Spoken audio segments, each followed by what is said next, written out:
Have you ever wondered what cowboys really ate when they walked into a saloon, covered in dust, exhausted from the blazing sun and endless days riding through the desert?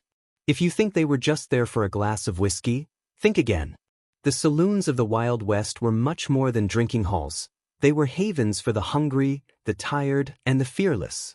Places where survival met creativity, and where the menu could surprise even the toughest gunslinger.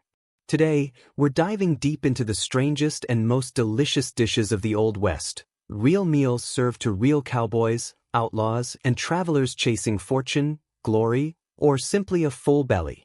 The sound of spurs echoed on the wooden floor, announcing a hungry cowboy's arrival. The air smelled of smoke, grease, and burnt coffee, mingling with the faint notes of an out-of-tune piano. Behind the counter, the cook stirred something that would make most people today raise an eyebrow.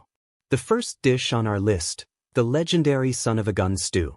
It sounded like a joke, but one look inside the pot was enough to prove otherwise.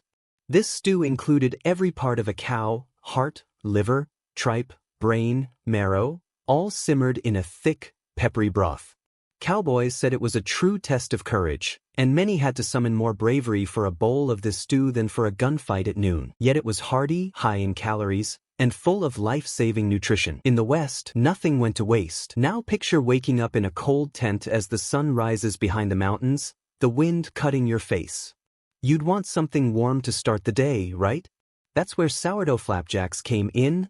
Thick, rustic pancakes made from a sour starter that cowboys carried in tins tied to their saddles. They fried them in bacon grease until golden and crisp at the edges. No sugar, no luxury, just flour, water, salt, and patience. The last pancake on the stack always got a special treat, a drizzle of molasses or a spoonful of preserved fruit, if the saloon had any. That final flapjack was the prize for the fastest, or the luckiest, cowboy in the room. And of course, no cowboy story is complete without beans. Fried salt pork and beans wasn't just food, it was a way of life. Thick slices of salt-cured pork were fried until crisp, then mixed with slow-cooked beans, onions, and maybe a hint of molasses if supplies allowed. It was cheap, filling, and dependable. Served in iron bowls or straight from the pan, this dish was as common in saloons as whiskey itself. And if you had a few extra coins, the cook might top it off with a fried egg or a piece of cornbread, pure luxury for the frontier. But coffee was sacred. Chuckwagon coffee was brewed black, bitter, and strong enough to float a horseshoe, as the cowboys said.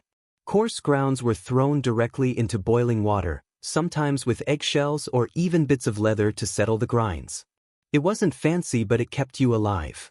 Saloons kept the pot hot all day, never washed, just topped off with more water and coffee grounds.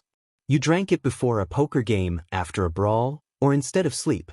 That pitch-black liquid was the lifeblood of the frontier. Still, the bravest of the brave faced the most infamous dish of all, prairie oysters. Despite the name, they weren't oysters. They were deep-fried bull testicles, sliced thin, battered, and dropped into sizzling tallow until crispy. Served with hot sauce or vinegar, they were a mark of toughness, a challenge. Refusing to eat them could get you laughed out of town. Strange? Absolutely.